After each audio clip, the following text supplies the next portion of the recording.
Welcome back, ghouls and goblins. I hope you're having a magical day. Thank you so much for taking the time to support the channel. Streets of New Capenna is out and about. Pre-release, literally right around the corner, less than a week away. And in 2 weeks, we've got the arena release on, of course, April 28th. And a paper release, I believe, on the 22nd within the local game store. So you can get in on that and play some sealed and what have you. So that's going to be a great time. Of course, today we have the remaining half of the spoilers. In part one of the video, which I'll have pinned in the comments below, we went through the first 125 cards, which was pretty aggressive. And today's going to be even more aggressive as we have, 160 cards or something left. 281 total. I can't even do the math, nor do I care to embarrass myself further. Make sure to like the video, show your support, and get ready as we take a look at the rest of New Streets of Capenna. Get into it. Alrighty, not wasting any time. We left off beautiful Topiri Stomper. Pardon my pronunciation. It's going to be an absolutely brutal day. And the further we go into this, I'm sure the worse it'll get. That's what I said last time, and we actually nailed it out of the park, so I hope to do this again, right? But into the new cards straight away, because we have a lot to go. We'll talk about the cards as far as I can. My knowledge base is relatively limited. Of course, I am an absolute master at Constructed. We make new decks every single day, and, very confident in our skills here. Limited, we have done some deep analysis here. We've gone out and about and made a spreadsheet that will break down all of the different archetypes, all of the different cards, and we are continuing to work on that. So we're actually going to showcase that hopefully at the end of the video today as well, and then make a video on itself because there's a lot to digest there as well. So those are our primary formats that we're looking at. Of course, we do have relative knowledge base as to Commander, with Brawl being the arena, companion.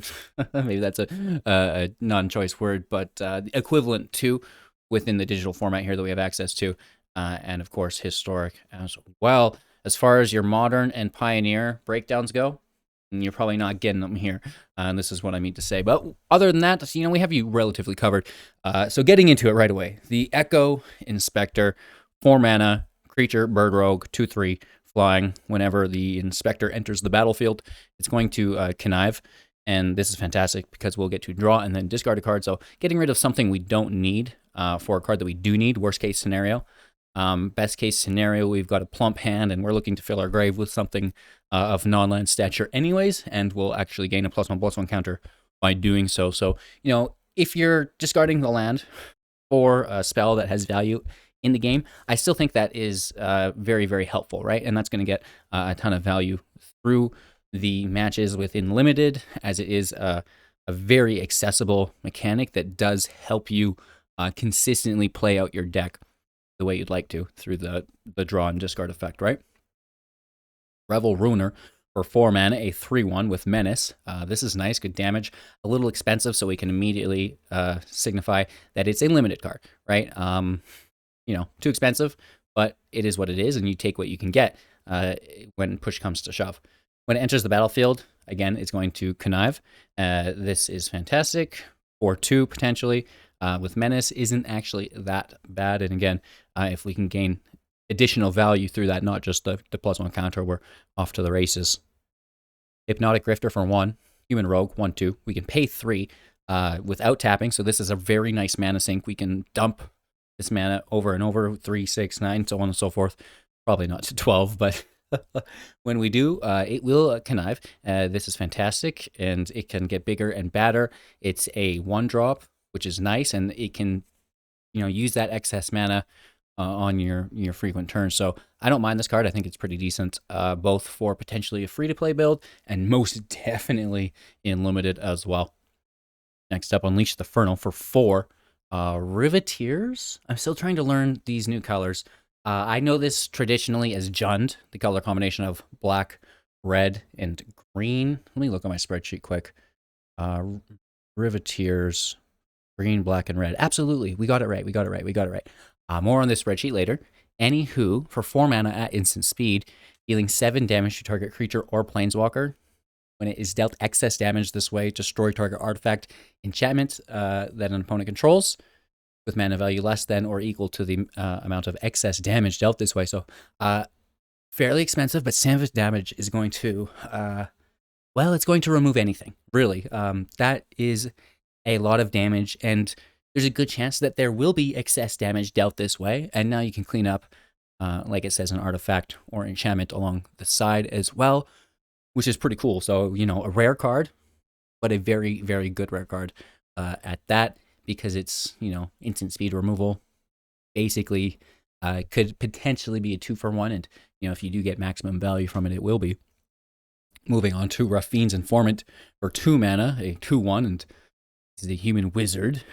Party mechanics still in play, potentially, standard anyways, constructed. Also, I guess in Historic, but, you know, when it enters the battlefield, it connives. Just base value, it's going to be a 3-2, potentially. Helps you sort through your deck. If not too shabby, right? That's definitely a creature that you can utilize in limited if you're playing humans. I'm sad to see that it's not a citizen, right? That's kind of why I'm bringing up the party mechanic, because maybe it fits somewhere else as a budget build, but you know, really would be nice, and I think a very good card if a citizen. However, a wizard is not really what we're looking for within our you know, creature-based tribal decks. Brazen Upstart for 3 mana, 4-2 with Vigilance. When it dies, look at the top 5 cards of your library. You may reveal a creature card from among them, putting it into your hand, and the rest in the bottom of your library in a random order. You know, this is this is not bad. 4-2 for 3 is what it is. It's going to be pretty easy to get out there. But then the fact that you're getting, you know, just to grab something into your hand, again, make sure that you're not losing too much card value if your opponent has 2-for-1 removal, because now it's, you know, being mitigated, or the value that they would have gained through the advantage there or whatever is mitigated through the draw that you get from this. It's also a really nice body with Vigilance. You know, it's not bad. It's, if you're seeing this come up, I would definitely take this as one of the core cards, and, you know, breaking down those limited archetypes a little bit later on, and probably at the end of this video, and more in-depth in it itself, because we're already going to be here for a long time. Rakish Revelers for 5 mana. This is a 5-3 Elf Druid Rogue. When it enters the battlefield, create a green and white citizen creature token. Not bad. Really good. Because you can pay 2 to exile it to target a land gets to target a land gets to give a target land that you control the ability to tap for any of the oh, what is it? They're not the Revelers. The Cabaretti. That's what they are. Again, we have a long way to go here. But the Cabaretti mana colors, formerly known as Naya. This is going to be really good mana fixing for limited, and then you get a creature later on. That's basically all you need to know. And again, say this a billion times in this video, more on the limited archetypes later, but that's all you'll need to know here is that, yeah, good free-to-play card, I suppose. Rabble Rousing for 5, an enchantment, Hideaway 5. And, you know, Hideaway is actually a fairly decent mechanic if you can combine it with the right cards. And we did see one of those cards printed that we're going to come back to with the Hideaway mechanic later when we come upon it. But for now, you'll need to know that when Hideaway enters the battlefield or is played, something triggers it. It's got a number to it, and you look at the top number of your library equal to that number, right? And then exile one of those cards, which is fantastic. And then you'll meet the condition of whatever card you played that had Hideaway. I think they're all enchantments. Don't quote me on this. I really don't know yet. But then when you meet that fulfillment or whatever, then you get to cast that card for free, which is pretty cool. And in this case, whenever you attack with 1 or more creatures, create that many 1/1 green and white citizen creature tokens. Then if you control 10 or more creatures, you may play the exiled card without paying its mana cost. So again, very, very good. Probably much better way of describing it than what I did. But if you have heavy spells in your deck, then this is going to be a great way to get a little bit of additional value. And I believe that they are all enchantments, provide a decent amount in and themselves. You know, whenever you attack with one or more creatures, create that many tokens. Like that's pretty crazy. It's a 5-drop, so you should have, you know, best case 4 to 5 attackers, and then you're going to make that many creatures, and then, you know, you're playing that card for free, and oh wow, it just goes off from there, right? Anywho, knockout blow for 3, instant speed. The spell costs 2 less to cast if it targets a red creature. You know, in sideboard, free to play, and constructed, fantastic.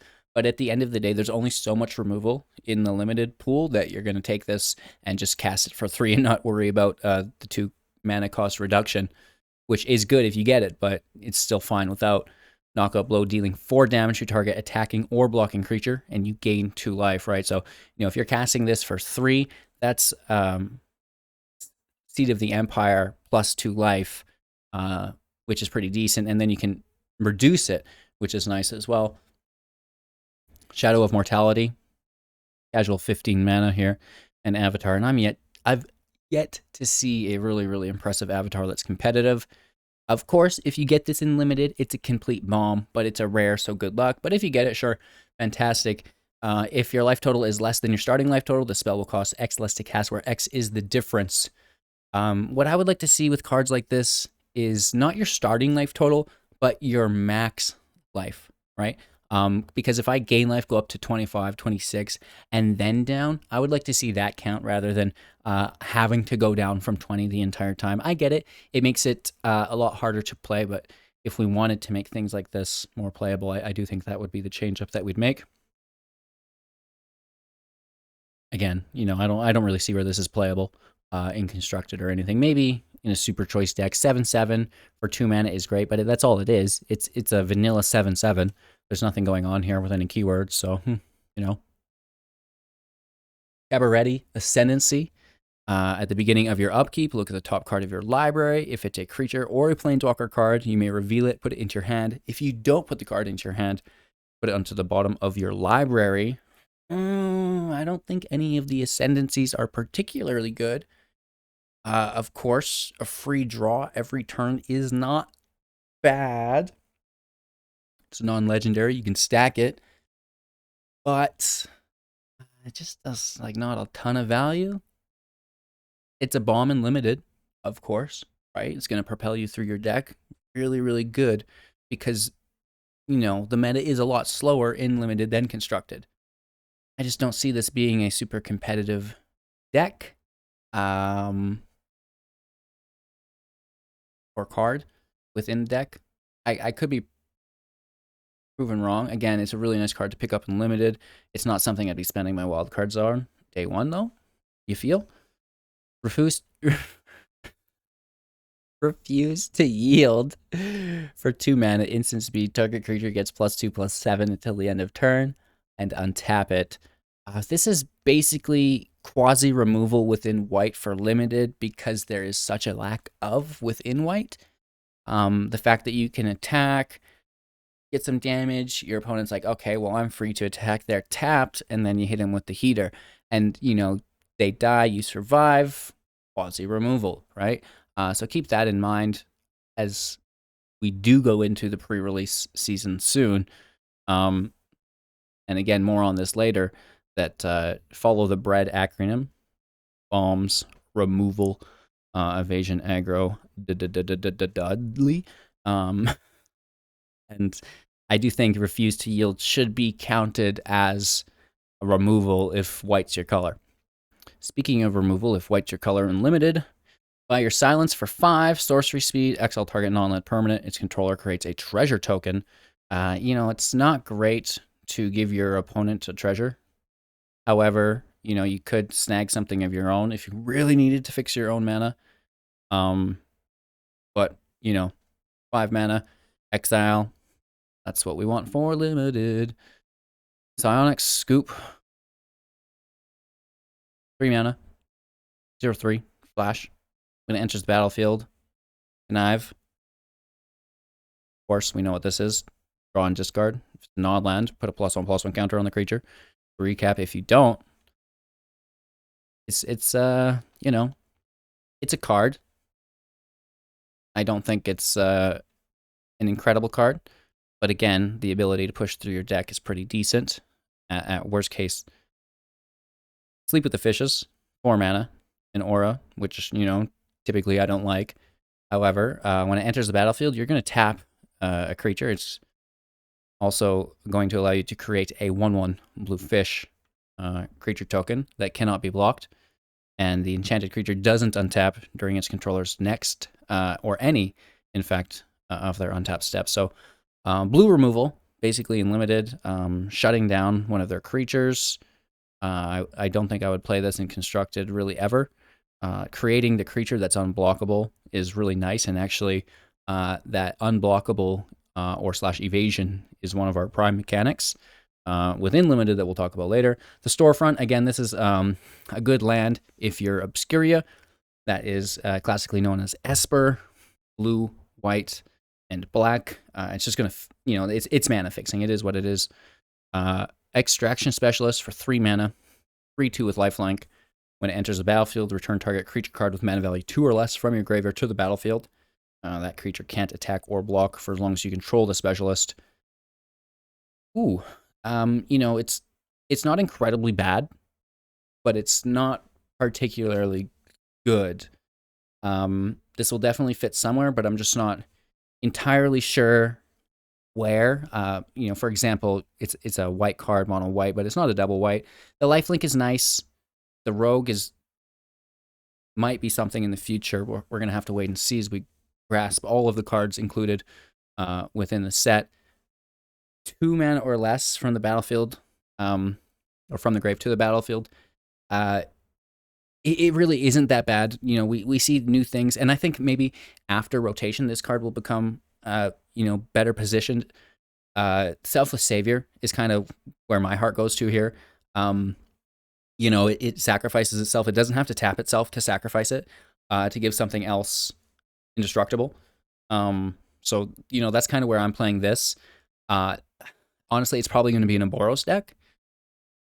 However, I do think as rotation hits this upcoming September, that maybe some of these 3-drops in mono white currently thin out, and things like Extraction Specialist or even Wedding Vampire, I think is a fantastic 3-drop as well that doesn't see enough love. I do think that that's going to be really good for us as well in the future. But right now, what this was Selfless Savior, Allenbach Escort, something that we're going to be sacrificing that we can bring back. Yeah. Again, it's a one-time use. It's not like it's in every turn, but sometimes one time is enough to win the match. Syndicate Infiltrator for 4 mana, a 3/3 with flying. As long as there are 5 or more mana values among cards in your graveyard, the Infiltrator's going to get +2/+2. So this is one of our limited archetypes, supporting cards, something that you're going to be looking to collect as many copies of if you're within these colors. And again, more on that later through the spreadsheet that I've been teasing. Look at this, you guys. I'll tease it one more time. Oh my gosh. We've got it all laid out. No matter what you want to play, we got you covered. We're yet to rate anything and see which of the archetypes are best, but again, we've got to map it all out first, and that was our goal, and we've got that, so we're going to share that in an upcoming video here for you as well. Until then, continuing through our spoilers, Tavern Swindler for 2. It's a 2/2. You can tap it, pay 3 life, flip a coin.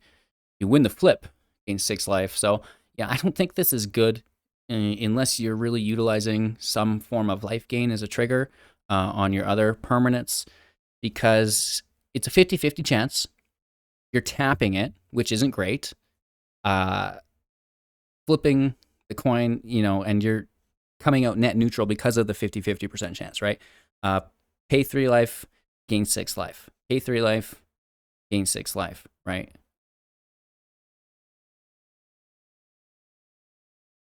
And remember that pay 3 life is doubled because you're paying 3 life, not winning the flip, then you're paying 3 life, winning the flip. coming out net neutral. So, you know, I don't see the value here unless you're utilizing these life gain on something. But, you know, Freelance Muscle, indisputably good, unlike the Tavern Swindler, for 5 mana as a 4/4 creature Rhino Warrior, and whenever it attacks or blocks, it gets +X/+X until the end of turn, where X is the greatest power and or toughness among other creatures that you control, which is pretty goofy, right? So, you know, imagine you just have another 4/4 in play. They're good, and they could be copies. Like if you get multiple copies of this in your limited pool, you're laughing. Get them both in play. You got a pair of 8/8s. Let's go, right? So that's really cool. The Witty Roastmaster for 3 mana.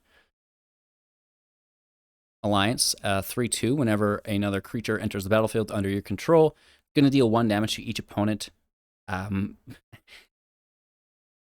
cool, actually. Within free-to-play decks in Constructed, you can definitely make this work, just flooding the field with tokens, dealing a bunch of damage. It's a non-legendary, it stacks, fantastic. Maybe these tokens that we're summoning also deal damage to our opponent. You know, Cavalcade. There's so many different things, right? Devils when they die. Good card, free to play wise. Limited, also very good for that same reason, just grinding your opponent out. Yeah, I actually really like this card. It's accessible and it's powerful. Base value 3/2. It is what it is, and it's a citizen, which is pretty cool. So, you know, again, looking at these archetypes later, Nias citizens, it's gonna be fantastic. Avian Heartstabber for 2. This is a 1/1 with flying bird assassin, rare, so a little less accessible.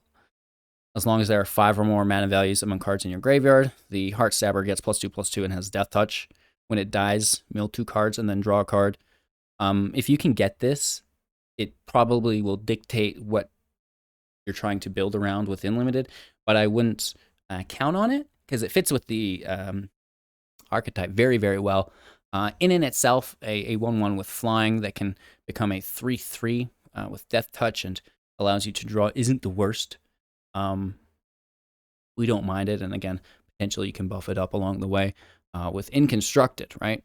It's interesting. I wouldn't be rushing to spend my wildcards on it, but it is something like what's that card going on? Now, how could that be good? Angel of Suffering for 5 mana as a mythic. With flying. A 5/3, and if damage would be dealt to you, prevent that damage and mill twice that many cards. Oh my gosh. So, you know, self-mill available within Historic. You know, that's almost a no-brainer.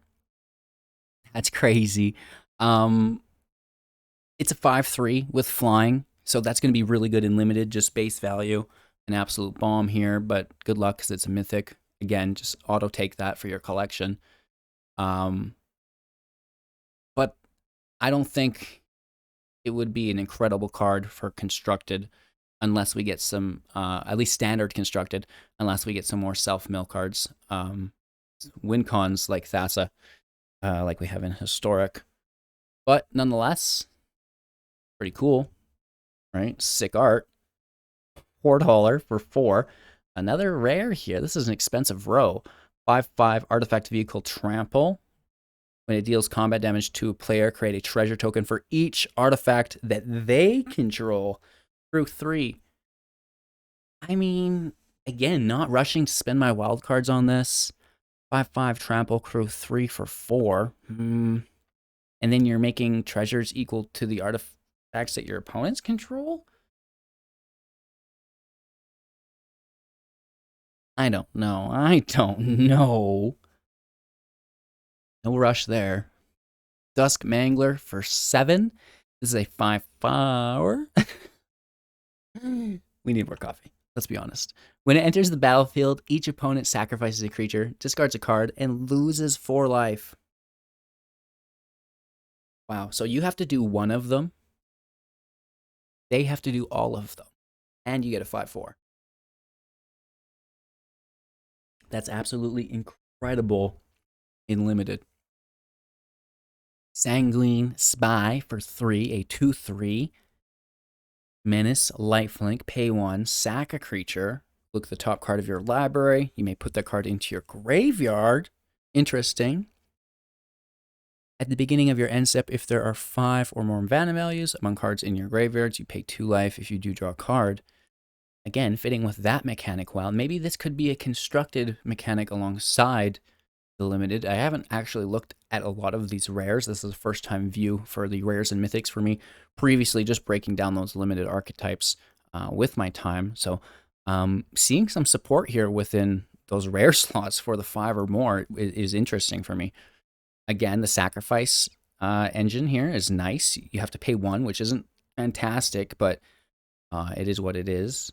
Getting lands off the top of your library for things like Ranger's Class, but then again, still needing mana and creatures to do so. But it's not like you'd have to do it a whole bunch. It's somewhere. It's interesting. It's right. It's interesting. It's intriguing. No flying, but menace. So some form of evasion at least. Anywho, Ginny Faye, Jetmir II for 3 mana. We have some hybrid Gruul, which is red and green, and hybrid Selesnya, green and white, alongside solid green source. If you would create 1 or more tokens, you may instead create that many 2/2 green cat tokens with haste, or that many 3/1 dog creature tokens with vigilance. This is very good.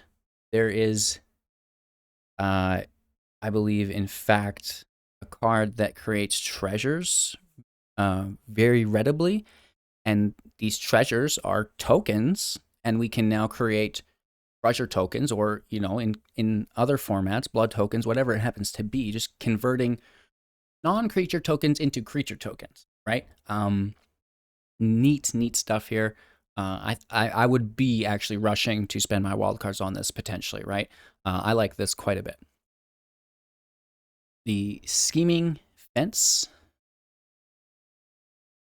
for 2 mana. Human Citizen, interesting. A 2/3. When it enters the battlefield, you may choose a non-land permanent. Activated abilities of the chosen permanent can't be activated. Scheming Fence has all the activated abilities of the chosen permanent except for loyalty abilities. You may spend mana as though it were mana of the chosen color to activate said abilities. So you can still lock out planeswalkers, you just can't use their abilities. And you can lock out creatures or enchantments, artifacts, and steal their abilities. Of course, these are activated abilities in which you have to sacrifice something, pay in some way to fulfill the activation. Whereas a triggered is something happens, right? Whenever a creature dies, whenever you draw a card, this is a trigger. This is not an activate. An activate would be, for example, pay 1 mana, sacrifice a creature, which I believe is signified by the semicolon. But it's really cool. This is cool. This is probably playable in multiple formats, right? Not too shabby at all. Very, very interesting. Again, as my personal playstyle, not rushing to get this card, but I do think that it would probably be not a bad pick, like some of the other rares. Void Rend for 3. This is Obscuria, #Esper, white, blue, and black, instant speed. This spell can't be countered. Destroy target non-land permanent. Great. This is fantastic. This is playable everywhere. Right? Where don't you play this? Bootlegger's Stash. So definitely get this card, is what I mean to say there. If you're looking to play a control deck. Bootlegger's Stash for 6. An artifact. Lands you control have tap to create a treasure token. Well, I mean, it's already very expensive. It's 6 mana, but it, yeah, I don't know. I mean, it's not being played with Storm the Festival. It's probably having to already have all your lands tapped to play it anyways. I could maybe see this played with Jorn in a snow deck, maybe, where it's like, you know, I tapped all my lands to play the stash, and now Jorn untapped all my lands, and now I can re-tap all my lands to create a treasure token, right? Something like this, because it's expensive at 6. And a mythic, so it's like definitely not rushing to get this, but a pretty cool jank card probably, and most definitely where I think this card is meant to go is in the commander decks, let's be honest. Angelic Observer for 6 mana, a 3/3. Angel Advisor, the spell costs 1 less to cast for each citizen you control with flying. So, you know, if citizen is your chosen shenanigans, this is going to be pretty good, right? So if you can have 5 citizens in play, you're casting a 3/3 flyer for 1. Not bad, not bad, not bad. But if you don't have a bunch of citizens in play, paying 6 for this is going to be unpleasant. Right? It's an angel, which, you know, is good for tribal decks. If you build around it, good card, right? It's going to fit with some specific decks. However, you really do need to make sure that you are trying to flood the field with citizens if you plan to run this successfully. Fatal Grudge for 2 sorcery speed, uncommon, nice to see, is an additional cost to cast this spell. Sacrifice a non-land permanent. Each opponent chooses a permanent they control that shares a type with the sacrificed permanent and sacrifices it. Draw a card. So the draw card is fantastic. The only downfall is you will have to share the permanent type. Not too shabby with creatures, right? Really good with creatures. Getting a little bit more sticky, obviously, with artifacts and enchantments. I would say artifacts not too bad either because of the treasures. But the enchantments is a little bit more touch and go. However, definitely not bad, right? Like if you can ensure that you have a creature and then, you know, they either have a creature that we're getting rid of or they have no creatures. And then in that case, that's fine as well. And it replaces itself with a draw. So really good interaction within limited there. And good enough value for a free-to-play deck, I should mention as well for those budget players. Obscuria Initiate for 3 mana. This is a 2/2 with flying. When it enters the battlefield, sorry, mine's coming in hot here. It has no ETB, but it's a 2/2 with flying, and you can pay 2 to give it lifelink until the end of turn, which is fairly decent. You know, the evasion in limited is great, and the lifelink is definitely going to help offset any of those aggro decks that are coming for you. And as a 3-drop, you know, the value's not bad. It's also a citizen, which is really cool. Scared she was going to knock my water over. The Tainted Indulgence for 2. Instant speed, uncommon. Again, loving this, just like Fatal Grudge. Draw 2 cards, then discard a card unless there are 5 or more mana value cards in your graveyard. This is perfect for the 5 or greater archetype. You know, many archetypes in the spreadsheet. Talk about that later. I've showboated it enough. Celebrity Fencer for 4 mana. 3/2 Alliance. Whenever another creature enters the battlefield under your control, put a +1/+1 counter on the Celebrity Fencer. Again, very, very good. You know, maybe there's a new Abzan elf deck that's great in Historic. However, this is a good limited card. Just base value. Forget about the elf. It's the Alliance. And that +1/+1 counter, whenever you play a creature, is great because it doesn't go anywhere. It's a value that's going to stay in the battlefield and accumulate turn after turn, hopefully as you keep playing creatures. And triggering multiple times, like if you're going to play 3 creatures a turn, counter, counter, counter, let's go. And that's going to make a massive impact within those limited matches. Good enough for a free-to-play deck as well, which is cool to see as well. The Park Heights Pegasus for 2 mana. This is a rare card, Creature Pegasus, Flying Trample, 2/1. When it deals combat damage to a player, draw a card. If you had 2 or more creatures enter the battlefield under your control this turn, this is absolutely fantastic. Non-legendary card. You can play multiples of this. I really, really, really, really like this card. It's not a citizen, though. #sad, but yeah. Whenever it deals combat damage to a player, draw a card. If you had 2 or more creatures enter the battlefield under your control this turn, I could definitely see this being played in a lot of constructed decks, and maybe even in other formats as well. Like, there used to be a really nice Selesnya Convoke deck, and this is just primed for it. I like that. The Venom Connoisseur for 2 mana is a 2/2 human druid uncommon with Alliance as well, which is a intriguing mechanic to provide value to our limited matches, and actually, in some cases, seems good enough for constructed. Whenever another creature enters the battlefield under your control, the Connoisseur gains Death Touch until the end of turn. If it's the second time this ability has resolved this turn, all creatures you control gain Death Touch until the end of turn. It's actually not too shabby, right? Your opponent's not going to want to block any of your creatures if they all have Death Touch, and then, that's confirmed damage, and do this again next turn with another double creature drop, and, they're forced to block or they're dead, and now you're clearing up their field state, which is really cool as well. So this Venom Connoisseur is definitely worth a look. Again, in free-to-play decks, I could definitely see this, being maybe not even in a free-to-play, but the Finn Death Touch deck, right? This is a great addition to that, which is interesting, and it's going to make an impact in limited as well, just through the Death Touch, right? Nice card. Unlicensed Hearse for 2 mana as a rare. Its power and toughness are each equal to the number of cards exiled with it, and all you have to do is tap it to exile 2 cards from a single graveyard. So, 2, 4, 6, 8. It's a pretty big creature for 2. Crew 2, though.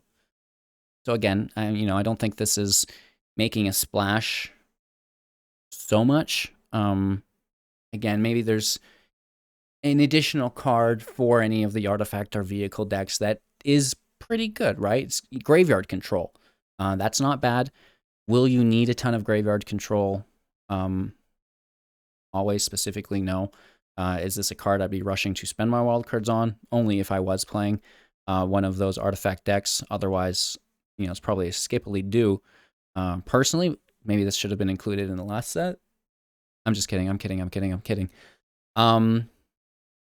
Cool. We like it. I say that because it has the same like pink underglow as the Ink Buster, Blade Buster. I think it's the Blade Buster. It's not bad. The graveyard control is fantastic, and you don't have to pay mana to do it. It gains, 2, 4, 6, 8. That's really good, but it's the crew 2 that I don't like. Vehicles sometimes aren't great, but again, maybe this is even a good way to control the graveyard in constructed via sideboard play for best of 3. I don't know. I really don't know. I'm sure it fits somewhere, but again, it's a specific fit. So probably not a rush for those wild cards, because you want to make sure that the wild cards you're spending are on powerful cards that make an impact that you can get wins with, and then playable in multiple decks, right? It's not just so narrow that this card only goes in this one deck and I can't play it anywhere else, right? The Sizzling Soloist for 4 mana. Holy Toledos. Human Citizen Alliance 3/2. Whenever another creature enters the battlefield under your control, target creature an opponent controls can't block this turn. If this is the second time this ability has resolved this turn, that creature attacks its... Sorry, what? It's the second time it's resolved this turn, that creature attacks during its controller's next combat phase, if able, which we don't all ever really super care for, unless it's like something like a 1/1, Prosperous Innkeeper, for example. Not that that's going to be in the limited format, but, potentially good value, right? We're stopping their blockers, getting our damage in, and then, if we're needing to stop their blockers, there's a good chance that we don't want it to attack us, though, because if it's a good blocker, like this is kind of a catch-22. Yeah, interesting card. We're going to have to sit on it a little bit. The Incandescent Aria, 3 mana, sorcerer speed, 3 damage to each non-token creature. This is really good in constructed decks that are going to focus on token generation. Other than that, nope. I mean, it's good in also not only constructed decks with token generation, but also obviously the token generation in any format, right? Whether it be the Commander or Brawl, also in I guess Historic and stuff. I'm sure it's a good card, maybe even in Pioneer, if it's in the right deck, right, with the tokens. Social Climber for 3, a 3/2 with Alliance. Whenever a creature enters the battlefield under your control, you gain 1 life. Not fantastic. It's there. Tended Socialite for 2, 2/1. Whenever another creature enters the battlefield under your control through the Alliance, of course, again, it's going to get +1/+1 until the end of turn. So you see the difference between gaining a +1/+1 token and a +1/+1 until the end of turn. It's a massive difference in value turn after turn. The Body Dropper. Ooh, coming in from the top rope. Right? Dropping elbows, baby. Let's go. For 2 mana, 2/2. Whenever you sacrifice another creature, put a +1/+1 counter on the Body Dropper. You can also pay 2 to sacrifice another creature to give it menace until the end of turn. That's interesting. Not a bad card at all. And again, you know, building around this maybe in our limited archetypes. Stay tuned. Fleetfoot Dancer. 4 mana, 4/4. Trample, lifelink, haste. You know, that's not bad. That's not bad. That's a couple of keywords we don't mind. No flying, Sag, but we can live. It would have to be an angel. Honestly, if it was a 4/4 with flying and not an angel, I'd be upset.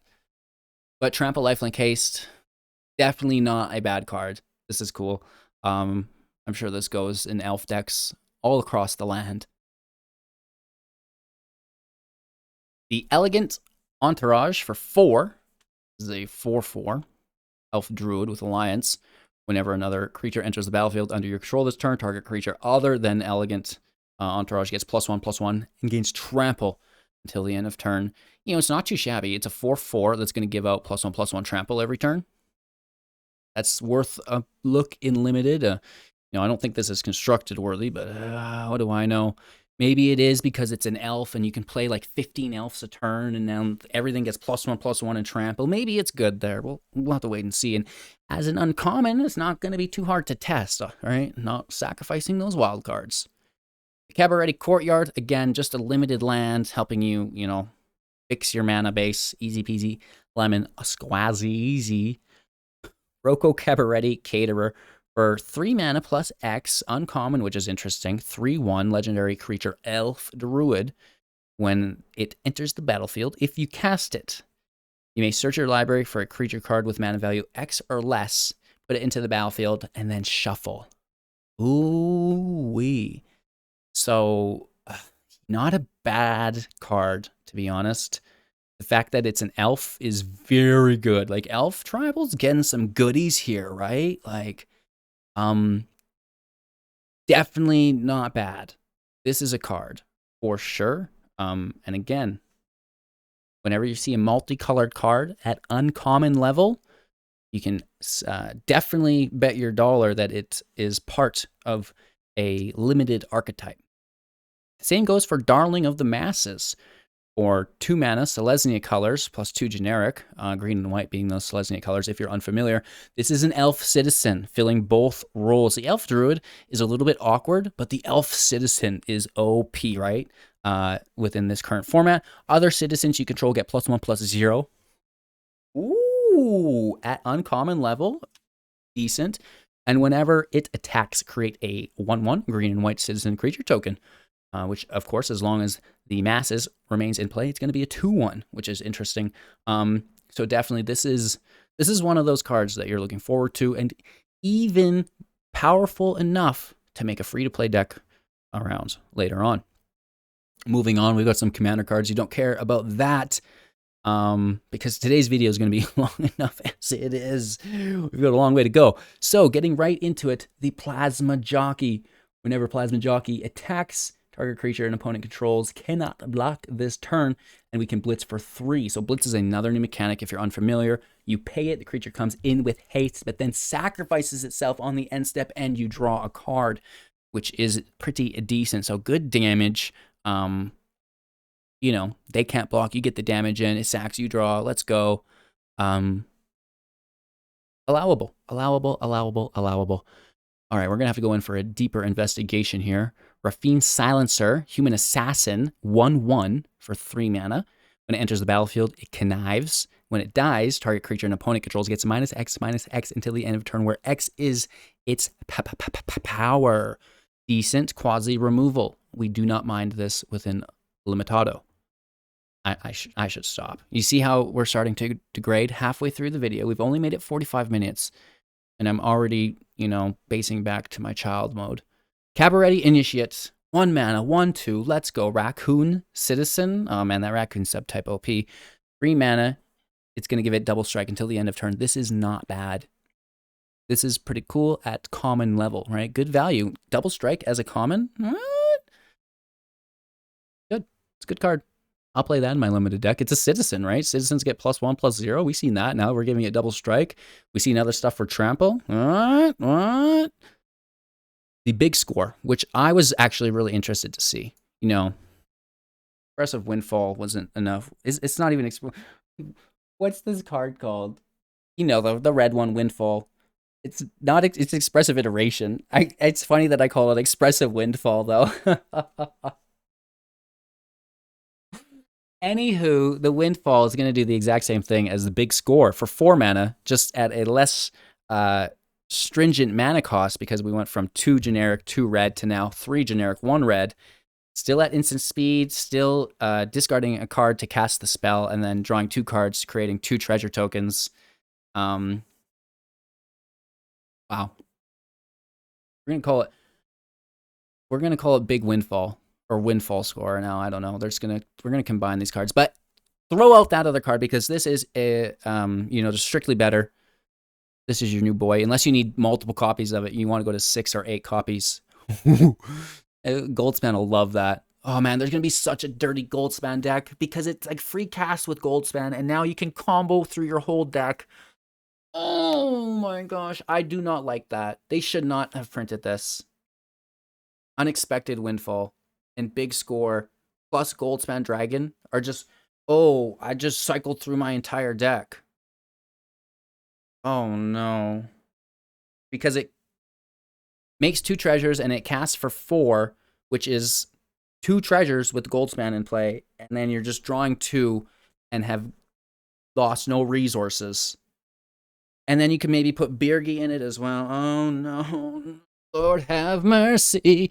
Didn't need to be reprinted, and at this level, what a fantastic card to add to your collection. Goldspan, gonna eat those up. Moving on, Hold for Ransom, 2 mana, enchantment aura, enchanted creature can't attack or block, has pay 7 to have its controller sacrifice it and draw a card, right? So we will get to draw a card when they pay 7 to sacrifice it, but that's going to free up their creature again, right? And that's only available to them at sorcery speed. Really nice removal and limited for mono, white, or white-based decks. Disdainful Stroke, reprint 2, instant speed, counter target spell with mana value 4 or greater. For 5 mana, we have the Grinder Goons. Kidding. Oh my gosh. Gear Dragoons. When it dies, create tap 2/2 black rogue creature token. I couldn't help myself. I'm so sorry. Blitz for 4, and again, coming in with haste, sacrificing itself to draw a card on end step. Not too shabby, and again, it's gonna help you get some damage in and a decent body if you're just picking creatures, right? Moving on, the Scuttling Butler Wolf, and this is actually a pretty interesting card. 3 mana, uncommon, 4/1. At the beginning of combat on your turn, if you control 2 or more multicolored permanents, it's going to gain double strike until the end of turn. So a 4/1 with double strike if you have 2 multicolored permanents. I don't think that's too hard to accomplish. Very interesting body here. Nice filler, right? It's a good creature, 4/1 for 3. And if it gets double strike, sure, let's go. We also have the Cement Shoes artifact for 1. I don't know why I zoomed in on this one. It's in English. Equipped creature gets +3/+3 and has at the beginning of your end step, tap this creature. Equipped creature doesn't untap during its controller's untap step, equipped for 2. You'd have to unequip it, right? Equipped creature doesn't untap during its controller's untap step. So, yes, +3/+3 is fantastic. But then you'd want to unequip it, right? So pay 2, equip it, attack, pay 2, unequip it, dodge the consequences. A little difficult to do, but it's possible. It's cheap, right? Get after it. Oh, it wasn't in English. It was when we zoomed in. Or maybe I'm just losing my mind. Okay, I have to go back. Was this in English? It was. It changed. It changed. Anywho, I guess we'll have to do that again. Cleanup Crew. This is a 6 mana human citizen. When it enters the battlefield, choose 1. Destroy target artifact. Destroy target enchantment.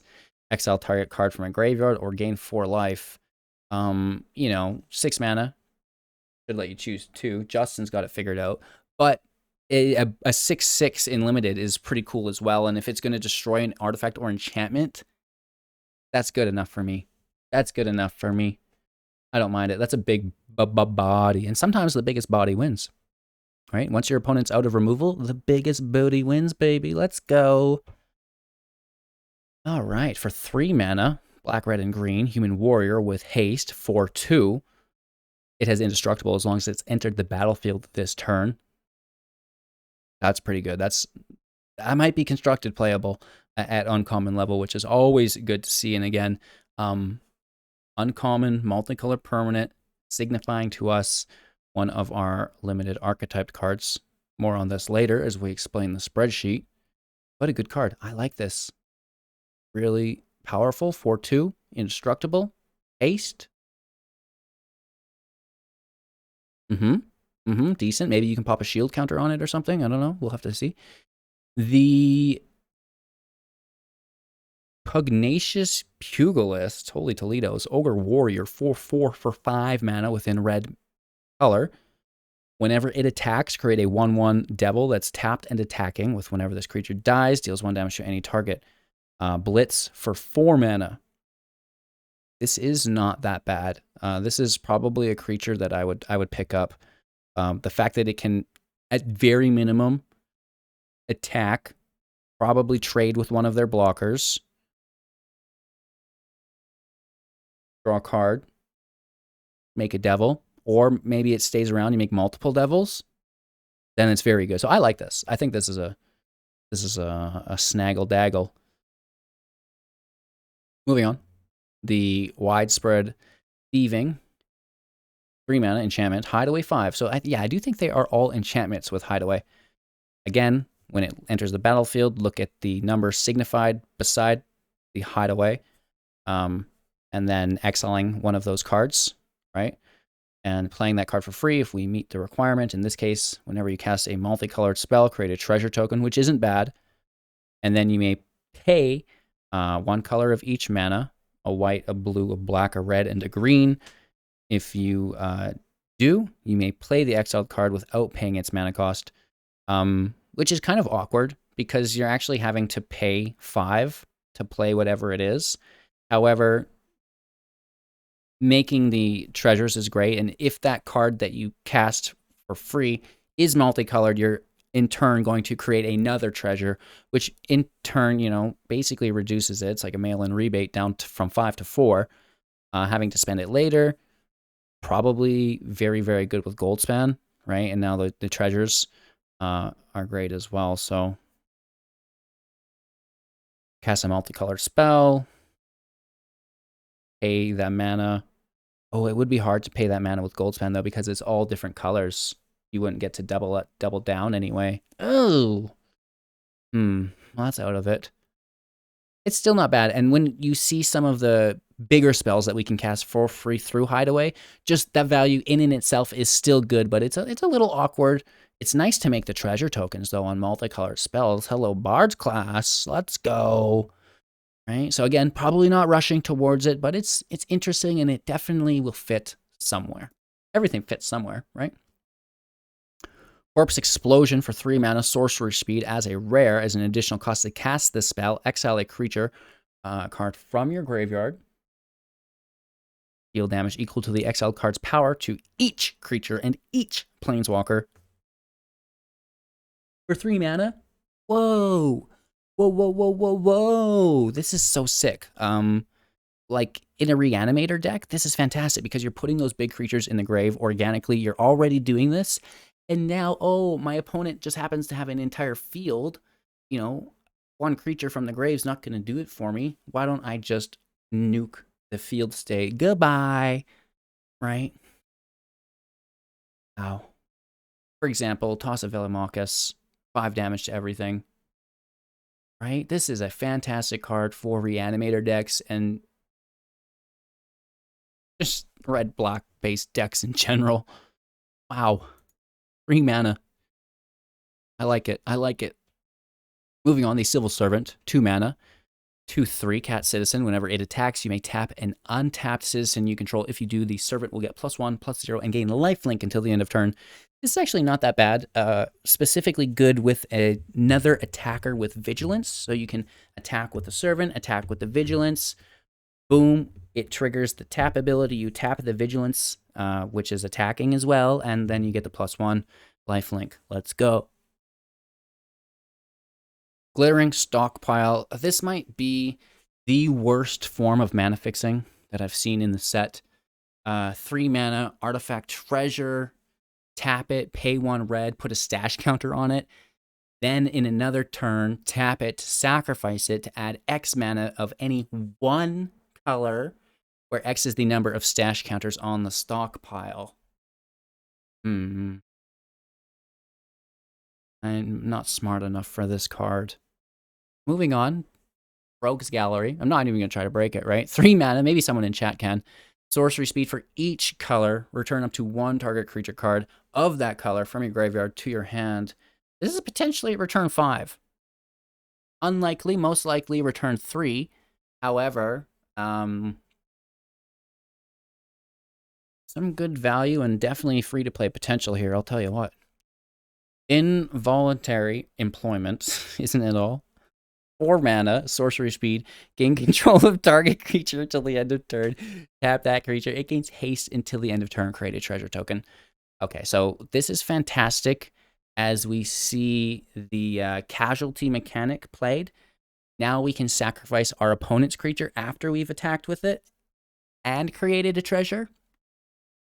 Sign me up, right? So, you know, snag their creature, smash them, create a treasure, and then sacrifice their own creature with one of the casualty mechanics that we'll see in the cards as we continue through the spoilers and have seen in the past ones.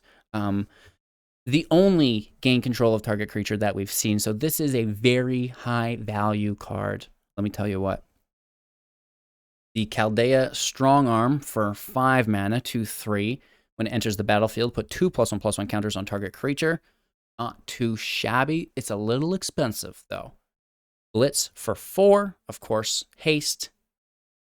Sacrifice, end step, draw a card. We have the Celestial Regulator. That's quite the title. Woof. 3 mana, 2/3, flying. Angel Advisor. When Celestial Regulator enters the battlefield, choose target creature you don't control. Tap it. Okay. If you control a creature with a counter on it, the chosen creature doesn't untap during its controller's next untap step. Not too shabby, right? It's a flyer. It's going to get some damage in through the evasion. You lock out one of their creatures for a turn. Let's go. Riveteer's Decoy for 2 mana, 3/1. Human Warrior must be blocked if able. Blitz for 4. Ooh, this is interesting. This is the first time we see Blitz being an increased cost, which is interesting. Maybe you get some Death Touch on your boy, right? Maybe you get some Death Touch going on here. I don't know. Seems strange. Very expensive Blitz. Awkward. I mean, you know, a haste creature, 3/1. It's going to draw you a card, but it has to be blocked. Eek, right? But I guess if they have something of high value with 3 or less toughness, then you're getting to remove that creature at least, right?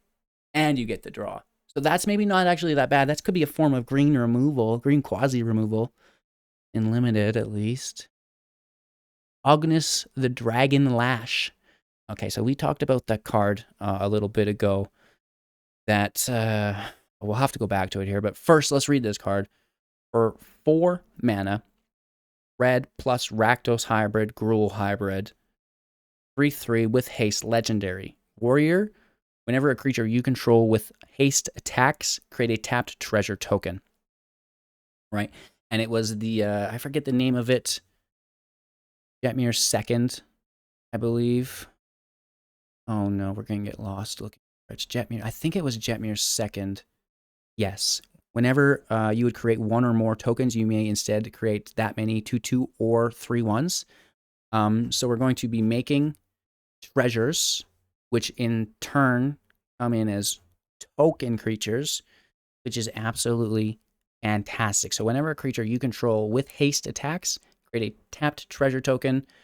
Then we create those tokens, 2/2s with haste, and so on and so forth.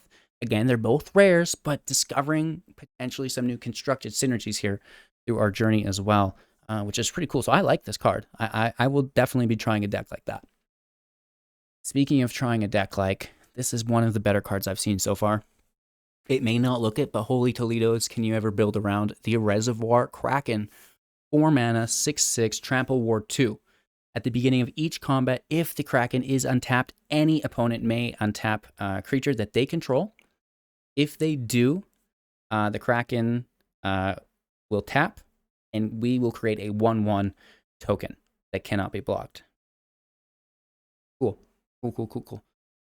You know how easy it is to untap a creature at the beginning of combat? Or like at instant speed as this resolves? There are many ways. And in the Discord, actually, I went kind of crazy one night listing all the cards that would build well with this. There's so many different ways to immediately untap this card and then hit in for 6 while having generated that 1/1 as well. Plus it has trample. This is an incredible card. I like it. I mean, it is only going to fit in a deck where you're untapping it a lot of the time. But yeah, 6/6 Trample Ward 2 that makes tokens that can't be blocked. Plus, it's just woof. It's always the blues always, and they're just every time they keep reducing the mana value of these OP blue cards. You know what I mean? It can't be blocked. Great for ninjutsu, right? Things like this. It opens up quite a bit. Moving on to the Mayhem Patrol for 2 mana, 1/2 Devil Warrior Menace. Whenever it attacks, target creature gets +1/+0 until the end of turn. Blitz for 2. It's there. Workshop War Chief for 5, a 5/3 with trample. Rhino Warrior. Whenever it enters the battlefield, gain 3 life, and whenever it dies, create a 4/4 green Rhino Warrior creature token. Blitz for 6. Not too happy. The fact that for 6 mana, you've got a 5/3 with trample, gains life, makes a token. I would run that in mono green. I would absolutely run that. And then, if not, you've got a 5/3 with trample, gain 3 life. Your opponent removes it. Doomskull, well, Exile will still hurt, but some form of, lame removal. Boom, I still got a 4/4 to pile in with now. It's a token, #Chariot. This is a good card. This is a craft. If you're a mono green player, I'm 100% sure this is a craft. It's non-legendary as well, which means it's stackable. Decent. The Jewel Thief for 3, Cat Rogue 3/3, Vigilance Trample. Whenever it enters the battlefield, create a treasure token. Green has so much mana fixing within limited, it is ridiculous, and this is one of the better ways to do so, right? Not only do you have a 3/3 Vigilance Trample, but now you also get a treasure token. Okay, settle down. Zayatora's Envy Envoy? I don't know. 4 mana, 5/4 with trample. It's a warrior. Whenever it deals combat damage to a player, look at the top card of your library. You may play that card from the top of your library or cast a spell with mana value less than or equal to the damage dealt from the top of your library without paying its mana cost if you don't put that card into your hand. So A, it's drawing a card whenever it deals combat damage, worst case scenario. B, if you deal enough damage, you can free cast the card that you would have drawn. Blitz for 5, which is pretty decent as well. So, this is another really interesting card. Right? We have the Jetmir's second. We have the Zatoria. We have Dragon's Lash. There's a couple. Maybe I'm interested. Bard's Class? Where are you at? Bard's Class? Moving on, patch up for 3 mana sorcery speed.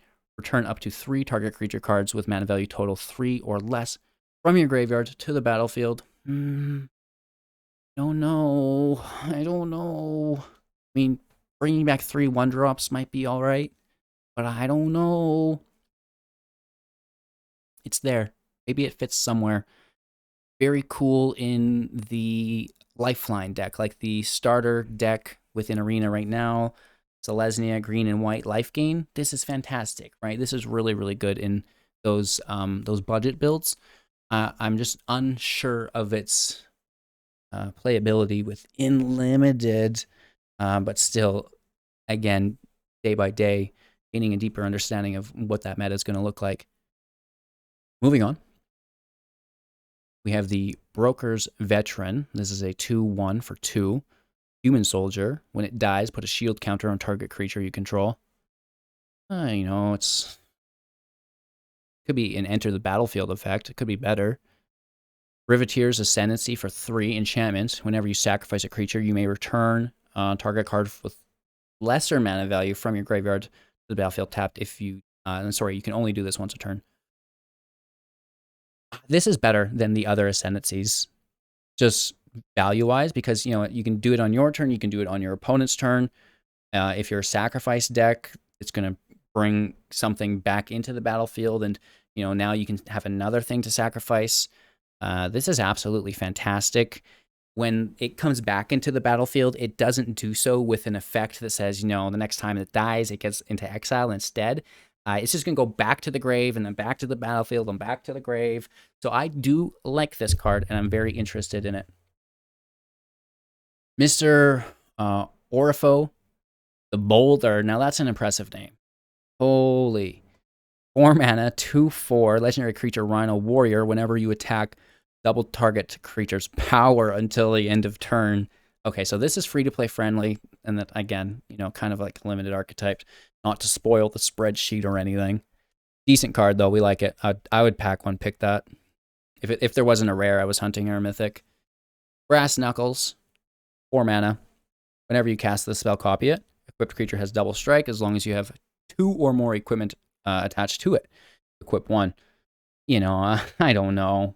It's 4 mana. You're getting 2 of them, which, yeah, you can put onto 1 creature to give it double strike. It's just like, I don't know. 6 mana for double strike, and then they can interact with it at any point. I don't know. Nightclubber for 3, 2/2, and when it enters the battlefield, creatures your opponents control get -1/-1 until the end of turn. This is good. We like this a lot more than the Brass Knuckles, and it's cheaper even. Blitz for 3 as well. It's cool that they each are going for 3. The Blitz is less stringent on that mana requirement, though. Riveteer's Initiate for 2, 2/2, Citizen, which is nice. Pay 2, giving Death Touch until the end of turn. I like that. I think that's a good card. Death Touch means they don't want to block it, and, you know, it also acts as a form of quasi-removal. Take to the Streets, 5 mana, sorcery speed. Target creatures you control get +2/+2 until the end of turn. Citizens you control get an additional +1/+1 counter and gain Vigilance until the end of turn. Okay. All right. As long as they don't have trample.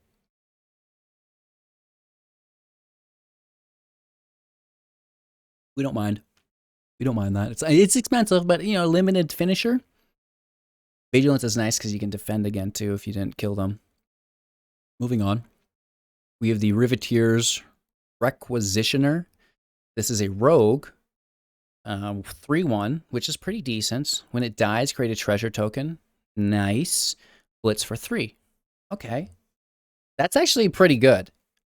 A 3/1 with haste that sadly sacks itself, but you get to draw a card. And then when it dies, you also create a treasure token. So you get to create a treasure token and draw a card. And hit for 3. That's a good card. That's like a budget-friendly freaking card. Too bad it's not a goblin. That's a nice card there. We like that quite a bit. We have the Torch Breath up next for 1 mana +X at instant speed within red colors at uncommon level. The spell will cast for 2 less if it targets a blue permanent, and it cannot be countered, which is fairly important. Dealing X damage to target creature or planeswalker. Nice removal. Can't be countered is a good sideboard play, right? And just in limited, any removal is a good idea, so keep that in mind. Citizen's Crowbar for 2 in artifact equipment. When it enters the battlefield, create a 1/1 green and white citizen creature token and then attach it to it, which is pretty decent. Equipped creature gets +1/+1, so it's a 2/2 citizen now, and has the ability to pay 1, tap it, to destroy target artifact or enchantment while sacrificing the crowbar. Again, buffing your creature up, well, making a creature, buffing it up, and then destroying potentially an artifact enchantment later on. We don't mind, we don't mind, we don't mind. There, it's a card. It's good value, right? Destroying artifact or enchantment is important. Whack for 4. Sorcery speed, uncommon as well here. This spell costs 3 less to cast if it targets a white creature. This target gets -4/-4 until the end of turn. Again, yes, budget sideboard, fantastic. However, in limited, any removal will do. Moving on, this is some commander shenaniganzos. Skipping past those into Deal Gone Bad. For 4 mana, instant speed, common. Target creature gets -3/-3 until the end of the turn. Target creature will also mill 3 cards.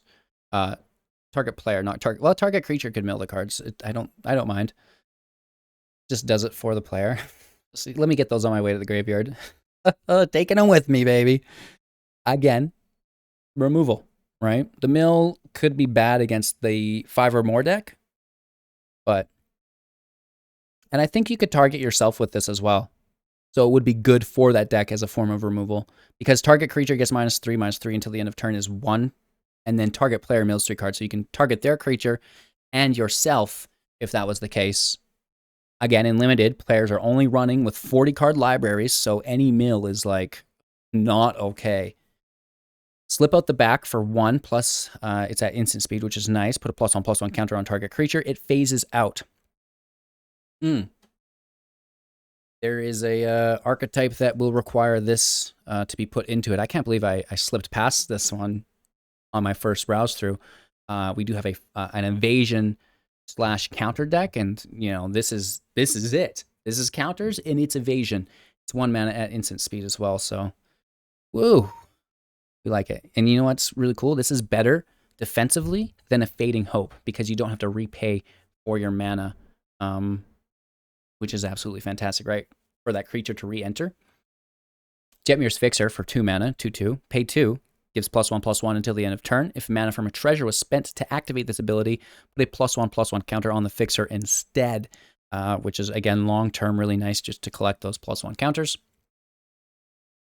Moving on to the 6-drop, 6/3 Rhino Soldier.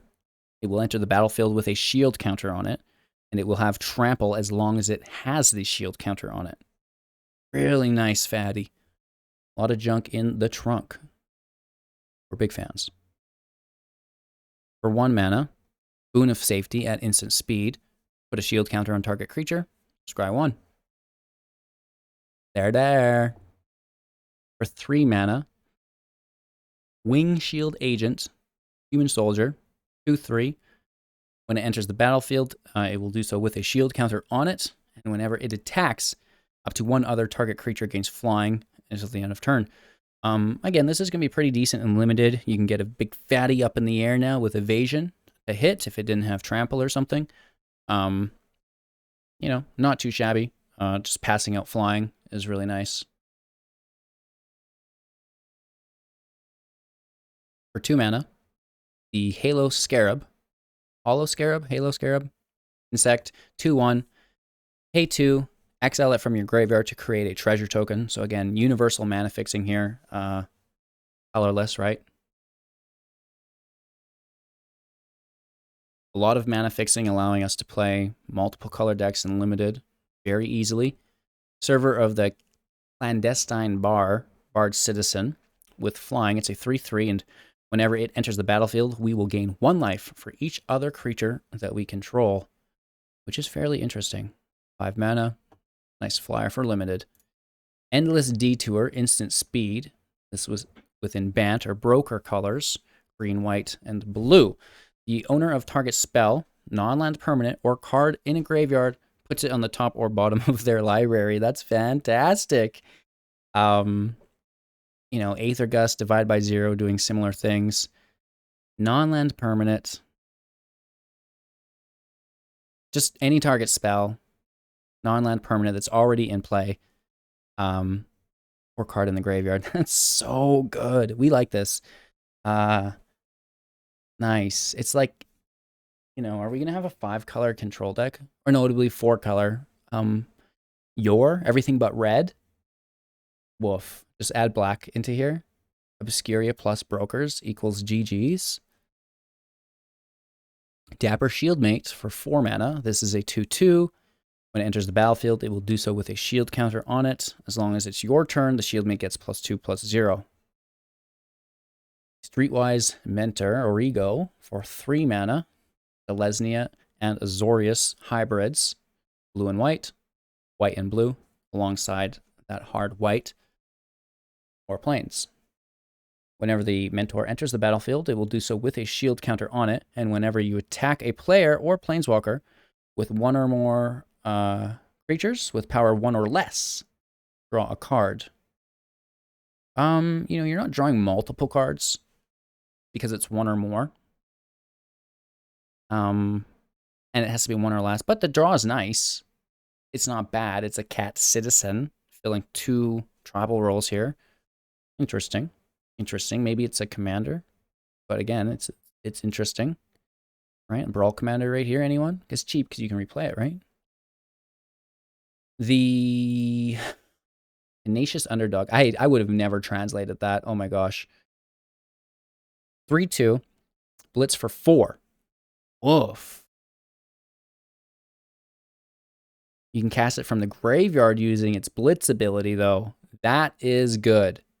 3/2 for 2. You know, great. And then goes to the graveyard, whatever. We pay 4, pay 2 life. It comes back, attacks again, and now it sacrifices to draw a card. And then again. Very interesting. Not a super rush. We want to try it, see if it's manageable first, but I like the look of it. Soul of Emancipation for 7 mana. Another avatar. This is actually one of the better avatars, though, that I've seen recently. When it enters the battlefield, destroy up to 3 other target non-land permanents. For each of those permanents, its controller creates a 3/3 white angel creature token with flying. You know, you could destroy your own permanents to make an army. You can also mix it up, right? Maybe your opponent only has 1 threatening permanent in play. So they get 1 3/3, you get 2 3/3s, right? So you're going to be able to spread that out. And it's quite nice, but quite expensive. Nothing I'd rush towards. Cast the Joint.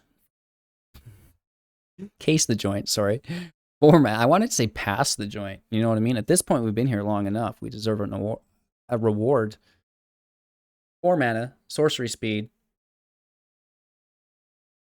Draw 2 cards and then look at the top card of each player's library. So this is nice because you're looking at the top card of your own library as well. So you can decide whether you need to toss that card proactively or just let the draw happen. Or, you know, things like this.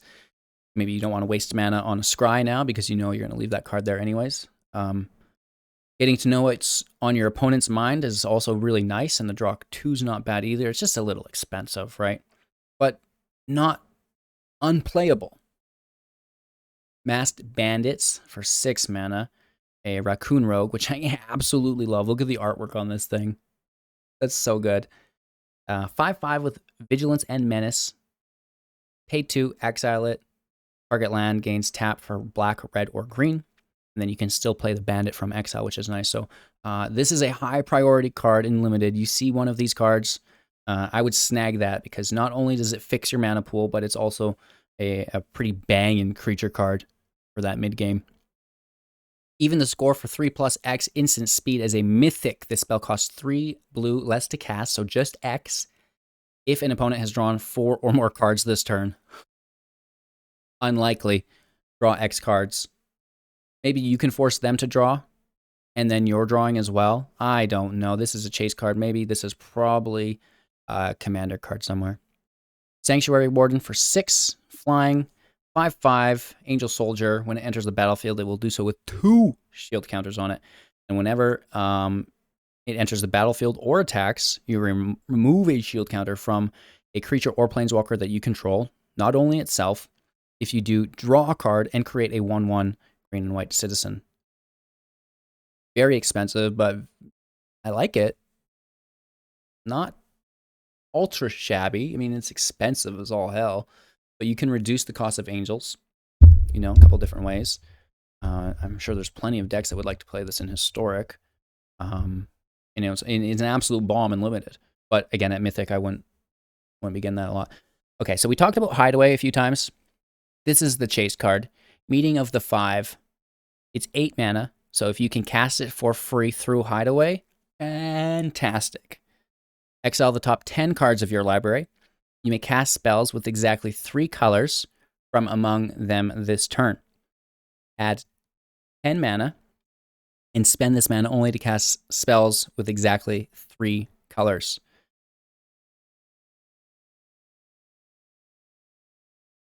This is pretty goofy. You know, if you can cast this for free through the Hideaway mechanic, you're absolutely laughing. We also have Dungeon of the Mad Mage to free cast as well. A few different ways to free cast, in fact. You know, there's the Flame Painter, for example, that can free cast this if we can get it into the grave. So that's what I would be looking to do, very much so. Very powerful card. Wow. You know, not all, it is competitive if you can pop it off, but I say it's the chase card because, you know, there's very few ways to actually make it competitive. Similar to the Kami War. Fantastic card. Wow, look at that power level. And you might even win the game if you get it played. But, you know, you have to build specifically around it to support it. Moving on, the Structural Assault for 5 mana. Sorcery speed, destroy all artifacts. And then the Structural Assault will deal damage equal to each creature. To each creature equal to the number of artifacts that were put into the graveyard from the battlefield this turn. You know, I don't actually mind this. Sometimes there's a lot of artifacts that are annoying, right? We obviously have the anvil, stuff like this right now. But, you know, seems a little weird. Destroy all artifacts. Then it deals damage to each creature equal to the number of artifacts that were put. I don't know, maybe you are stacking your own artifacts and you could, because it's this turn, right? So you could pay treasures on, but the treasures don't go to the graveyard. They just cease to exist. So no, that does not work actually. I don't know about this card. This is a pass for me. There's a good chance that my brain simply is not big enough though. If sideboard against an all artifact deck, sure, let's go. But what? I'm so confused. Inspiring Overseer. Maybe I can make sense of this. For 3 mana as a 2/1 Flying Angel Cleric. Oh gosh, that's just what we need. When it enters the battlefield, gain 1 life, and then draw a card. Are you kidding me? So this is going to go in that free-to-play Angel Cleric deck. Gain 1 life, draw a card, plus it's a flyer Angel Cleric. Like, oh, wow. They will not stop, will they? Undercover Operative for 4, Shapeshifter Rogue 0/0. When it enters the battlefield, it will do so as a copy of any creature on the battlefield, except it enters with a shield counter on it if you control that creature. So if it's your creature you're stealing, you get a shield counter. If not, good luck, Tom. I mean, it's cute. Cute card. Still wouldn't necessarily be rushing towards it, but I'm sure it will be played at one point. The shield counter is nice, right? Shield counter is real nice. Voice of the Vermin for 4, 2/2. When it enters the battlefield, again, it will do so with a shield counter on it. Whenever the Voice of the Vermin attacks, target creature you control has base power and toughness of 4/4 till the end of turn. That's actually not that bad, especially as a human citizen. Make one of those tokens, right? The 1/1 citizen tokens now into a 4/4. Let's go. Spara Adjudicators. 5 mana, 4/4. Cat Citizen. When it enters the battlefield, target creature an opponent controls can't attack or block until your next turn. Pay 2, exile it. Now we have broker colors on any of our lands, or one of our lands, and then we can still cast the creature from exile. We love these cards in Limited. They're very good. Titan of Industry for 7 big ones as a 7/7 creature elemental mythic wolf. Reach and trample, though. So that's the best of both worlds, both defensively and offensively. When it enters the battlefield, you get to choose 2. Destroy target artifact or enchantment. Not too shabby. Target player gains 5 life. Create a 4/4 green Rhino Warrior creature token. Or put a shield counter on target creature you control, which again could be itself. Wow. That is going to be hard to deal with if someone pulls that in limited. That's like an auto win. You know what I mean? Look out. It puts the shield counter on itself as well. Oh, man. And it's choose 2. Oh, and you get the 4/4. Oh, no. Oh, no. Swooping Protector for 4. This is a bird citizen. 2/1 with flash and flying. When it enters the battlefield, it will do so with the shield counter. Broker's Initiate for 1/0/4. Pay 5. It's going to change its base power and toughness to 5/5 until the end of turn, which is actually pretty darn cool. Nice defensive creature, can accumulate counters to become active because it doesn't have defender. And then you can buff up base power and toughness, and of course those +1 counters, if you can accumulate them, will carry over, which is nice because they're just that, counters, not base. Ligeria, the Magpie, 3 mana, 2/3, legendary creature, human soldier. When it enters the battlefield, exile any number of other target creatures controlled by different players until she leaves the battlefield. When an exiled card enters the battlefield under our control this way, put 2 +1/+1 counters on it. So you get to exile 1 creature per opponent if they're your creatures, or that 1 creature that is yours, because one's going to be yours, one's going to be theirs. Yours gets the counters, theirs just comes back. So hopefully yours has an ETB, plus you get the counters, and theirs didn't have the ETB, and you reset the counters from it or something, right? Like it had +1/+1 counters or whatever, and you reset that number through the exile. So, pretty cool card. Moving on, we have some more commander shenanigans, breaking through those as we are cornering the hour-and-a-half mark here. Most Wanted for 3 mana. Enchantment Aura with Flash, enchant creature. Enchanted creature gets +2/+1. When enchanted creature dies, create 2 treasure tokens. So, the death here is kind of not the greatest because it can be exiled. However, in a limited format, there's not a ton of exile. And, that Flash is nice as well. Maybe you can get some surprise shenanigans in there combat-wise. Ominous Parcel for 1, an artifact, pay 2, tap it, search your library for a basic land card, reveal it, put it into your hand, then shuffle. Pay 5, tap it, sacrifice it, deal 4 damage to target creature. I guess this is like something that I should probably put into the spreadsheet under colorless removal. The basic land fix is what it is. It's really slow, worst case scenario, but then it doubles as the removal, which makes it actually probably worth running. In all honesty, that's not bad filler. That's pretty good. Exact the Truth for 2, sorcery speed, choose 1. Target opponent reveals their hand. You may choose a creature card, an enchantment, or a planeswalker card from it. That player discards that card. Target player sacrifices an enchantment. Oh, I wish it was creature. Not the worst, because you can deal with that creature directly from their hand, which is nice. But if, I don't know. What are the chances that they play an enchantment? But again, if, that's the case, you still just go into their hand for the next card, right? Not the worst. Gold Hound for 1, a 1/1 with First Strike and Menace. Tap it, sacrifice it, add mana of any color. That's not that bad, right? Really bad mana fixing, but it's there. Corrupt Court Official for 2, a 1/1. When it enters the battlefield, target opponent will discard a card. I like this. This is a body. You can probably sacrifice the body for more mana value later.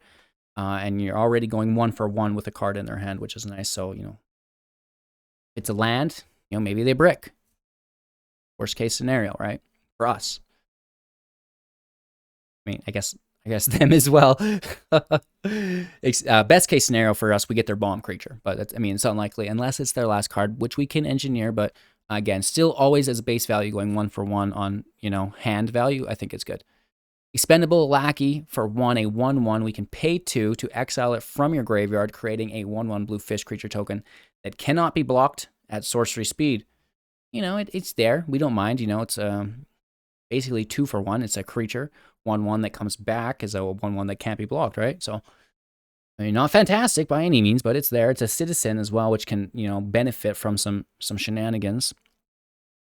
Bouncer Beatdown for 3, instant speed. 2 less to cast if it targets a black Permanento. Bouncer's Beatdown will deal X damage to target creature or planeswalker, where X is the greatest power among creatures that you control. If that creature or planeswalker would die this turn, exile it instead. Great removal. Any removal is good removal. Prize Fight for 2, instant speed. Target creature you control fights target creature you don't control. Create a treasure token. Even better removal because you get to ramp out with that treasure token, which is fantastic. So keep an eye out for these in your limited pools and definitely be greedy and just snag them away. Take those for yourself. Sticky Fingers them, exactly. For 1 mana, Enchantment Aura, enchant creature. Enchanted creature has menace, and whenever this creature deals combat damage to a player, create a treasure token.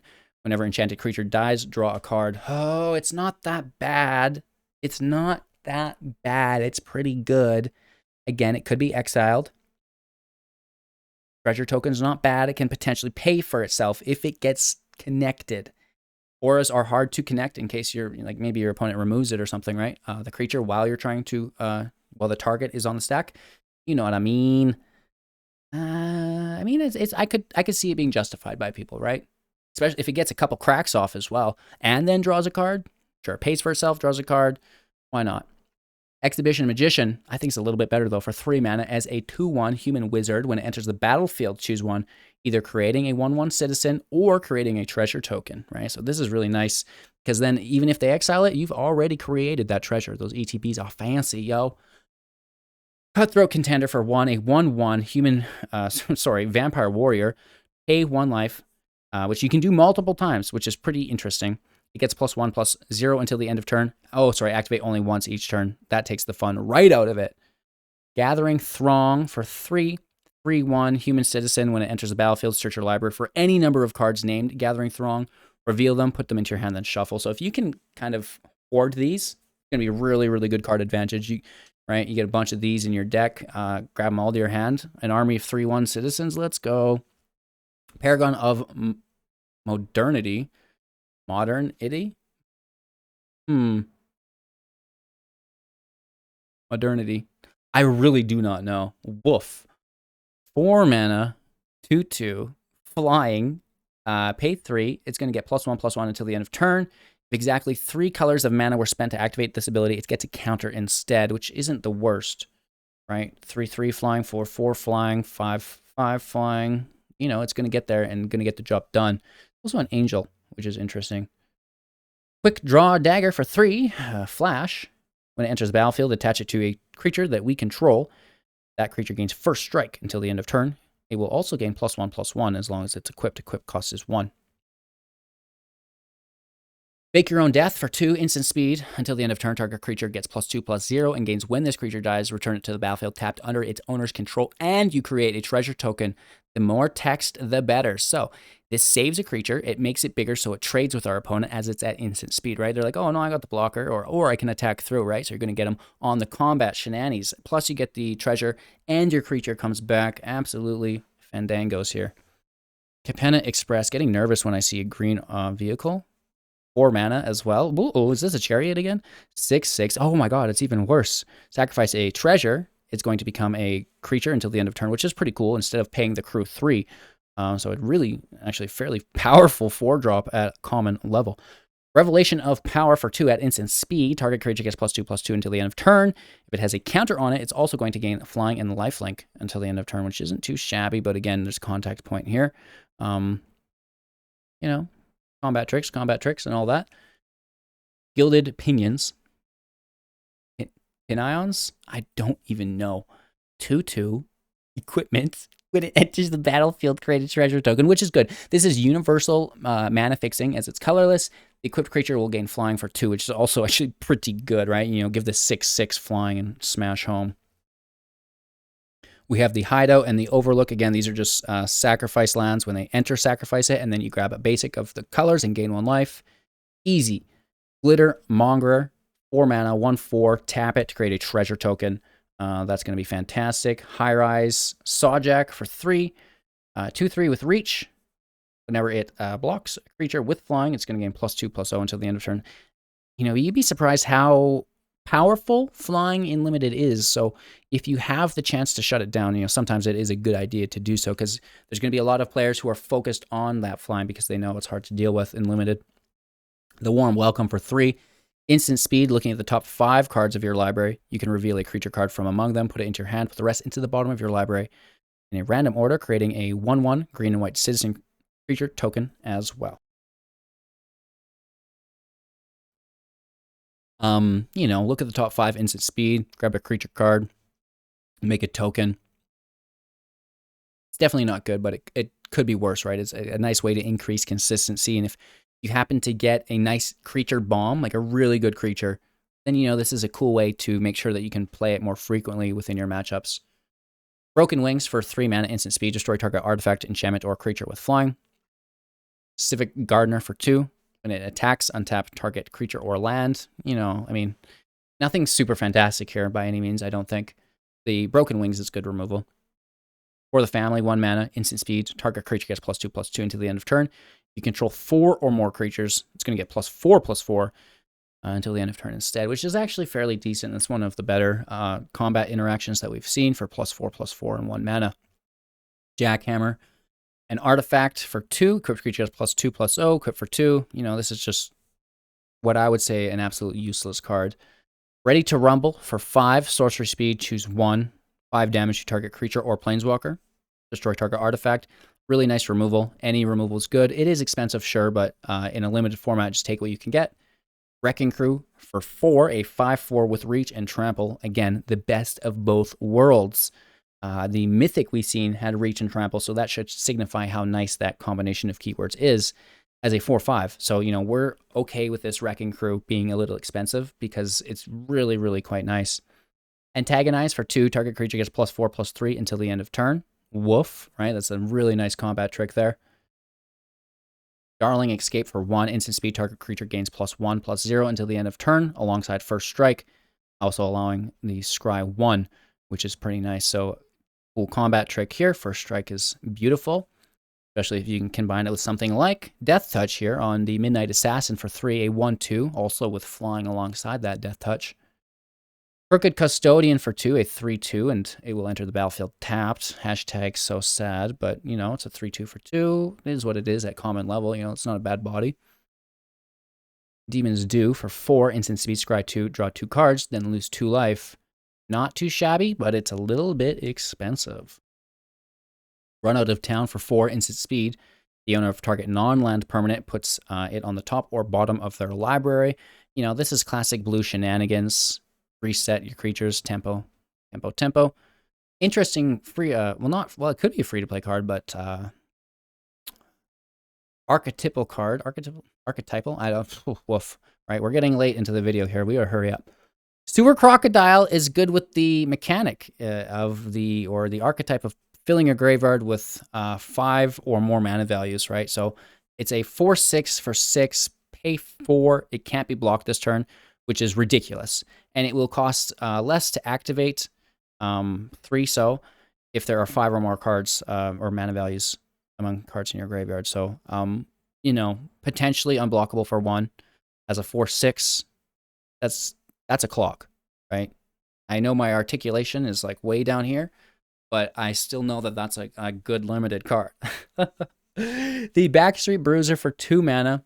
3/3 with Defender, as long as there are 2 or more creatures among creatures that you control. The Backstreet Bruiser can attack as though it didn't have Defender. Again, very good in that archetype or mechanic of filling your graveyard with 5 or more mana valued cards.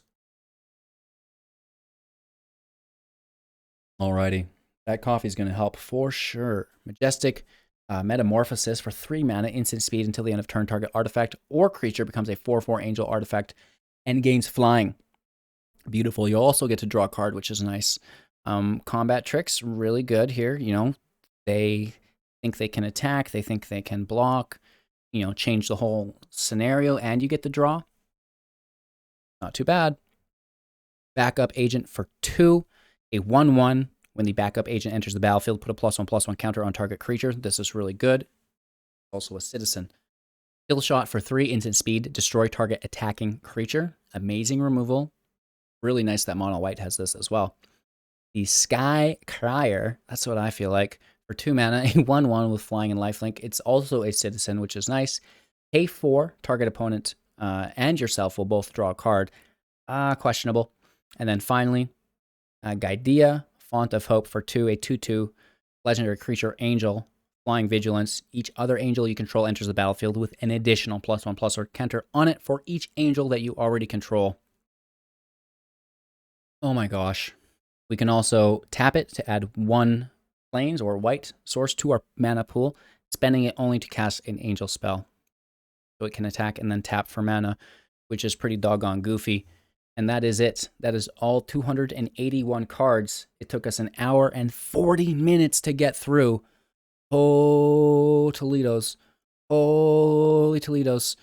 Thanks for bearing with me, everyone. Of course, if you missed part 1, we'll have that pinned in the comments below the video, and breaking down the spreadsheet that goes through all of the limited archetypes, Obscuria, Maestros, Riveteers, Cabaretti, and of course the brokers, which is pretty cool. And then everything in between that, as well as these 3 color houses, which I recommend you try to play, will be competing for a pool of cards, right? So we have really nice splits that all mesh together, which is nice. And I'm going to make this spreadsheet available in the next video, where I kind of go over all of it, just so it makes sense, because I've not labeled anything. They're just a bunch of listed cards, which, you know, I'm sure you'd figure out eventually, but I would love to do my best to make it official, get everything